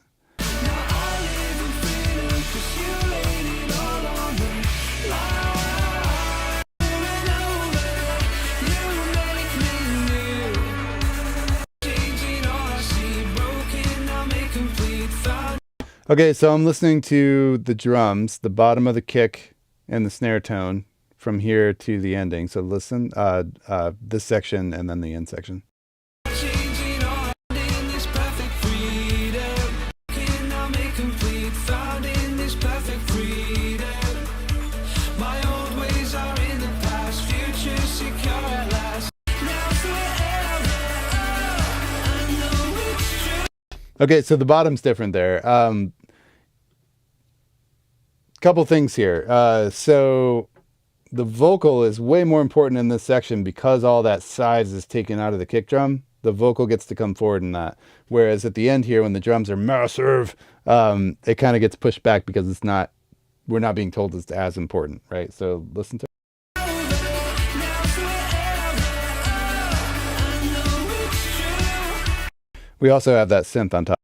Now made complete, found in this perfect freedom. My old ways are in the past, future. Okay, so I like the balance on this section.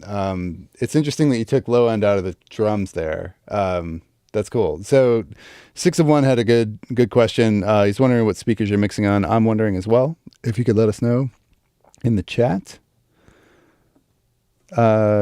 Real drums. Those shouts nearly killed me trying to get them to sit right. Yes, those will do that. 1 second here. My voice is like, you're done. You're done talking. Okay. So yeah, let us know what speakers you might be mixing on. So one like pitfall that we can fall into is, and I'm not necessarily saying that you did this, Jonathan, but the kind of some of the things that are going on in the mix tell me that it might have kind of happened. One, monitoring is super important. So I am curious about Yamaha HS7. Okay, cool. With SonarWorks. So I'm hearing a lot of bottom. There's a lot of sub going on. I'm also hearing a lot of top. And then there's that low mid thing with the vocal, but then there's not much low mids elsewhere in the track.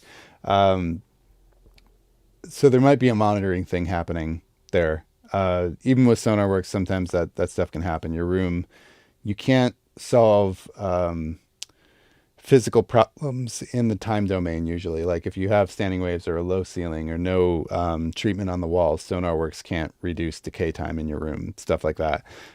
So there might be some things to work on there. Yeah, if you're not hearing like the low mid thing in the vocal, for example. Also checking on, like, find a pair of headphones that you love, listen to a ton of music on them, get to know them. It sounds, you're gonna like, this is gonna take away all my credibility, but where are they? They're in my pocket, maybe. Yeah, there they are. These guys are not bad, and they are the thing that a whole lot of listeners are going to hear your music on. They're the Apple AirPods. If anybody isn't an Apple fanboy and doesn't know what those are. Okay, so I would recommend grabbing the Gen 2s are actually really good. The sound is pretty good. now I'm documented on the internet saying that, but they do sound really good. And when I heard the Gen 2 version of these, I was like, I actually wouldn't mind if people listen to my music on that. But you can figure out a lot of problems with them.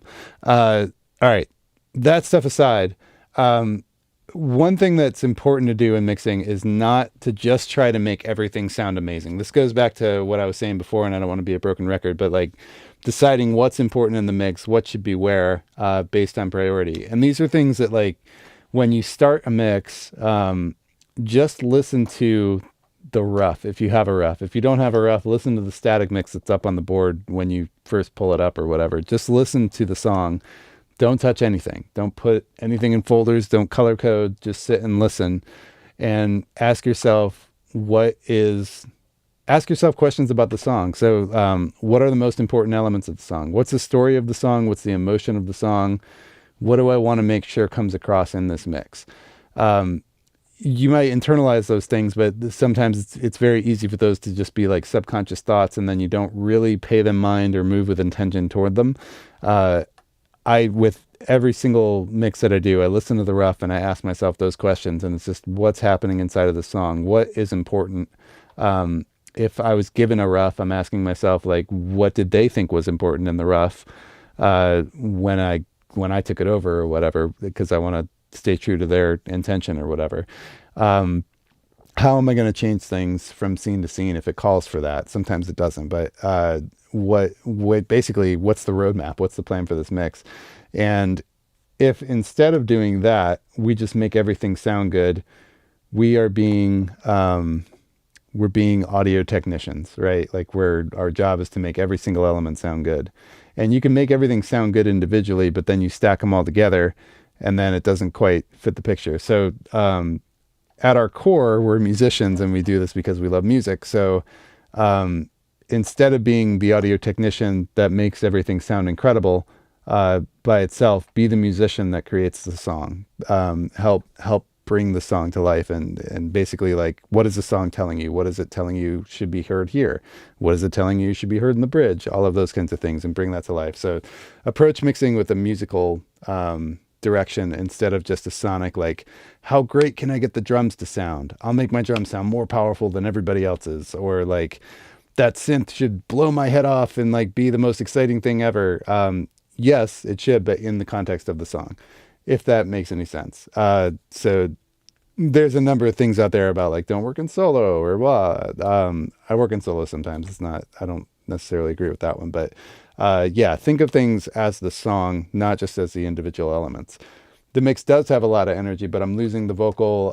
The synth gets a little bit bitey in the top of it. But I think that everything that you've done here is really, really cool. I would just take another approach to it of what's important, what should be where, and then put it together with that mindset, if that makes sense. Michael Brower, Ben Abraham mixing video on Puremix. He talks about finding the emotion of the song, and it's one of the best things on the site, in my opinion. It happens in the first 10 minutes of the video. Definitely check that one out. He's basically searching for, like, how am I going to bring these emotions out? And it's just him listening to the rough and talking about his thoughts as they come. It's really, really cool. So I hope that is useful. Let me know if you have any more questions about that, and we'll hit them. Thank you so much for submitting, Jonathan. I think that, like, what you guys are doing is really cool. I'm a self-taught mix engineer, started off live and moving to the studio. That's freaking killer. Friend is a singer and produced this. The production's amazing. Sounds great. His voice is great. Mixture of live recordings and electronic. Very cool. And yeah, I would say you did do an exciting mix on it. So great job, and good luck with the church. And thanks for submitting. All right. I think my voice has decided that I'm done, but let me just make sure I'm not missing anything here.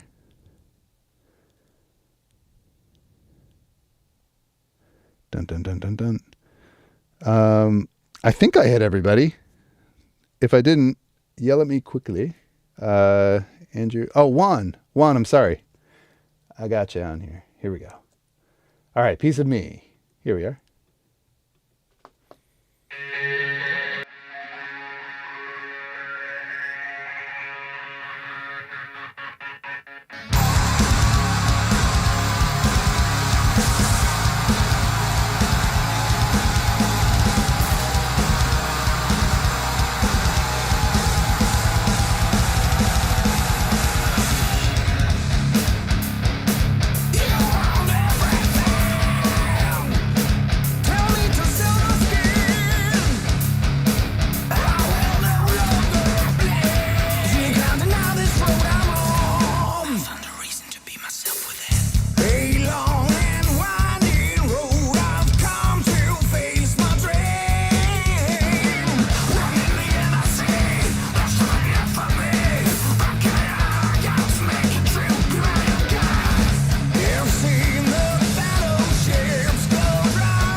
Juan, hats off, because that right there is so hard to do with guitars.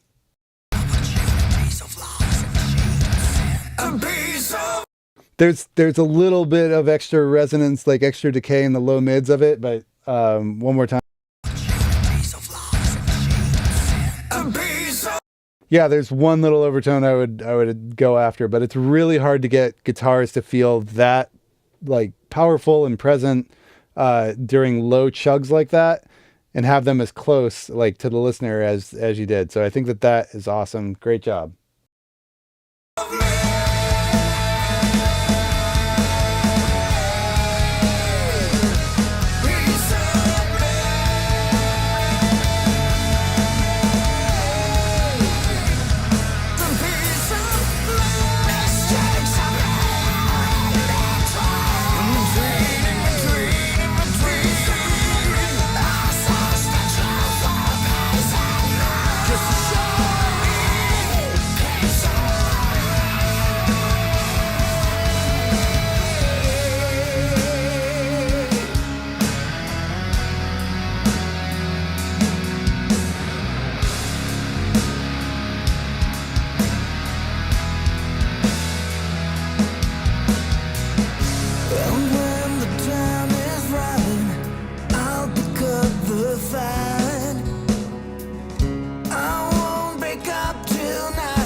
In this section, so a lot happened once we brought the dynamics down.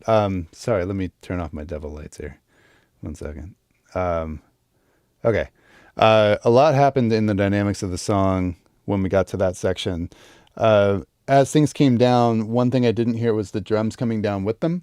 So they stayed kind of up at the top level, and then the vocal is still pushing at that same level as well, and there's a lot of compression on it that's making some low end resonance happen. So I'm just going to come out of the last section going into that so we can listen to it again. Here we go.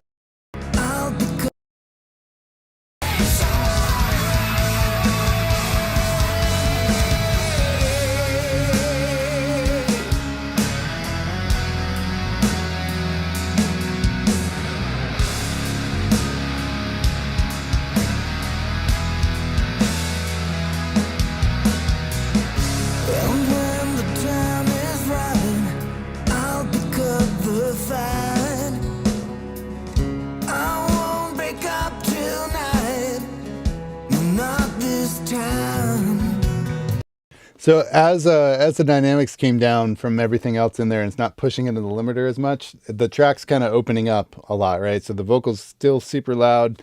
It's not, the limiter's not like pushing things down and gluing them together. So we're going to need some automation here. Tomfoolery put in a good comment about the old slippery fader trick, and macro dynamics in the song. I would totally agree with that. He's got some really good comments on here. Yeah, I love a lot of what's going on in this. This is great. Let's keep listening. Here we go. Too much excuse was said when we the one misled. 'Cause I'm gonna be the one to go on, the one to stay strong. I've seen the tides are turning. I've heard the Bass guitar is getting a little muddy and fighting with the kick there, like 80 to 100-ish. rumors yearning. I felt the chains sublime that keep us weak and free this daylight. I've seen the signs that come in. I sense the future's roaring.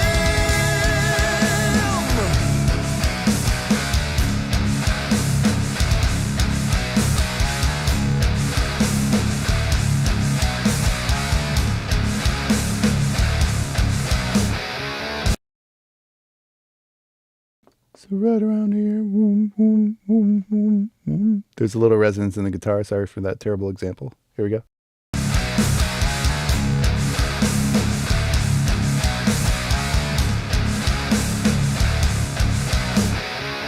Won't you spit off the blade? I will keep going on. I swear I've another piece of me. So give me a reason to be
That drummer, I want to see him run. I bet he runs really fast. It's pretty cool. That great track. I lost the snare at the end a little bit there. Losing the crack of it. It's kind of all getting sucked up. I think the limiter is pushing against you here in a lot of spots. So I'd watch out for that. You did such a great job on those guitars. There's like a little couple resonances here and there. You might have to automate a few things, but really, really great job on that. The whole thing's powerful. It feels good. I feel like just more automation, a little less compression, so you get some more dynamics. What Tom said about micro or macro dynamics, I totally agree with.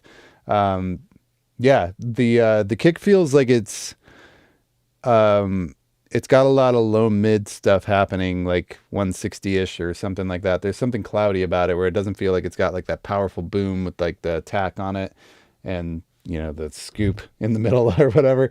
It sounds like there's a little too much low mid, which is kind of fighting with the bass at points, I think. But great job, Juan. This is super killer. Great musicians involved in it. Cool song. That singer's great. Nice job. All right. Cool. I hope that that helps. Oh, cool. Yay. Thanks, Martin. Okay. I think we are to our last song, which is from Havig. Here we go.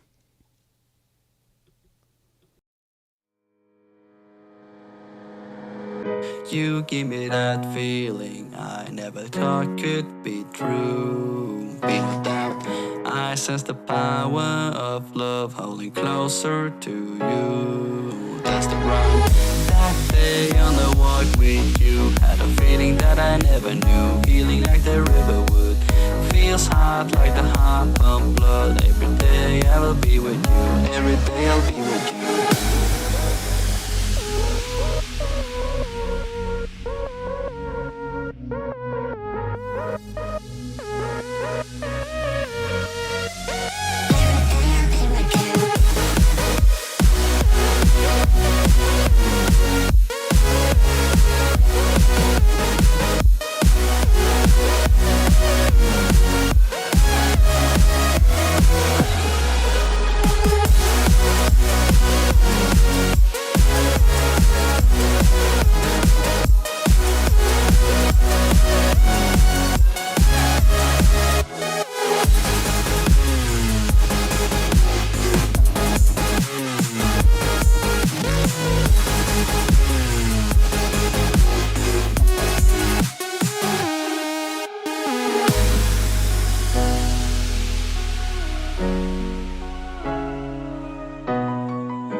Well, let's listen to a little balancing on the piano real quick. Listen to the melody versus the bottom hand, the left hand.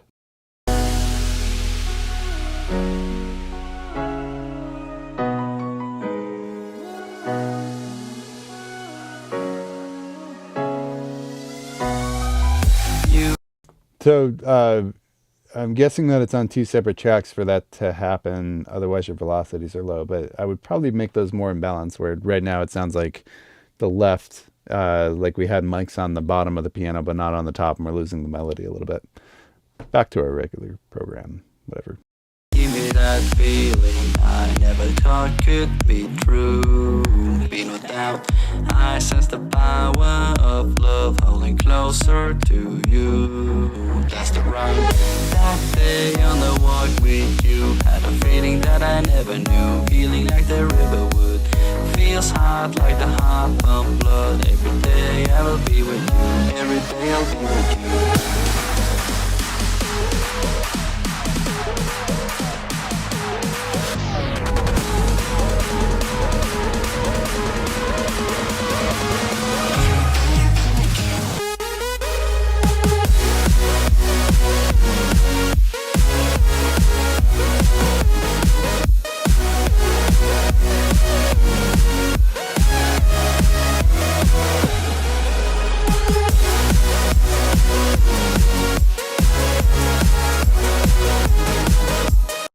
So that main synth, I would try in the section muting that and then looking at your balance tonally and volume-wise and the rest of the elements on there. The kick and snare feel a little dull to me. because that lead synth is telling me what the brightness is. So that's my fence, right, for this song. Like, here's my brightest element in the track. Maybe not with the most top end or whatever, but this is the most aggressive kind of thing or whatever. And then you got the cymbals and all that, but it's telling me like, here's where the mid range should be, the upper mid range. And then the kick and the snare feel like they don't have much attack. I also hear like some low mid stuff, 100-y kind of stuff in the kick drum, some stuff in the snare that's just kind of like getting cloudy down there. And I hear all of that because of what the lead synth is doing. So let's listen again.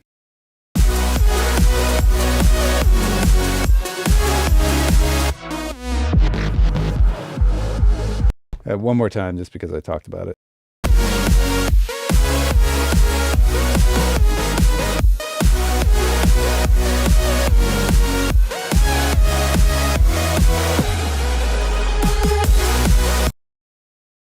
Cool. Hope that helps. Let's go over here.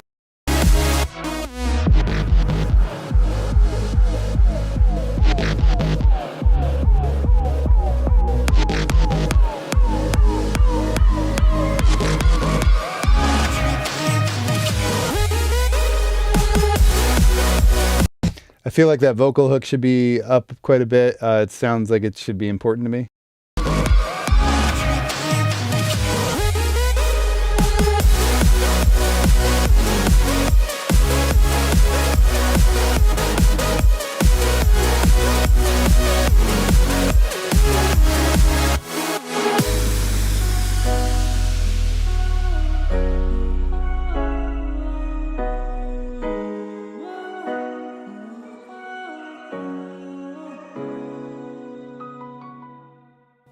Very cool. Yeah. I like what's going on here in your voice. You had a feeling that I never knew, healing like the river would. Feels hot like the heart pump blood. Every day I will be with you. Every day I'll be with you. So I want to encourage you to keep going on doing vocals. I'm working on changing them out with someone that can sing. So that's an option. I think you have a cool tone to your voice, and it'd be cool to hear you keep developing that, and work on getting it better by yourself, because I think it'd be kind of interesting, right? It'd be something a little different than like getting the most Demi Lovato kind of vocal on here that you could do or whatever, like the tight wispy airy thing. Anyway, you have a cool tone to your voice, and I actually wanted to hear more of that throughout. Sounds like the mic you're doing it on was like an iPhone or something like that, so maybe you'd have to work on how you're recording it and all that, but I like your voice in there. So yeah, I hope that's all useful. It feels very, very loud to me, which is causing some other issues, like it's pushing down the low end of the track and all that. So you don't need quite as much limiting on there. Hopefully the stuff I mentioned as we went through is useful. Very cool track though. It sounds really neat. There was a bit where the kick got really attacky toward the end there. Watch out for that stuff. Try doing what I said too about like muting that lead synth and working on the rest of the elements without that in context, and then try bringing the fader down on that, and then like bringing it back up into the mix, and just see if that does something for you. You can always do a save as to try that. But yeah, great job. Thank you for submitting it, and I hope that's been useful. Okay, guys, thank you so much for tuning in. Juan, thank you for your submission. That's awesome. Thank you so much for tuning in. This Friday, Chris DeBron mixing This Is a Life from Mitski. It is, sorry, that's not the right artist. Mitski, David Burns on it. Son Lux is the artist. So make sure you check that out on Friday. It's going to be great. Next Monday, I'll be back for another Awesome People Talk to Andrew Sheps, where we're flipping the table and interviewing him. We're going to do part 2 next week, so pretty excited about that. All right, guys, I will see you on the next one. Thanks so much for watching. See you.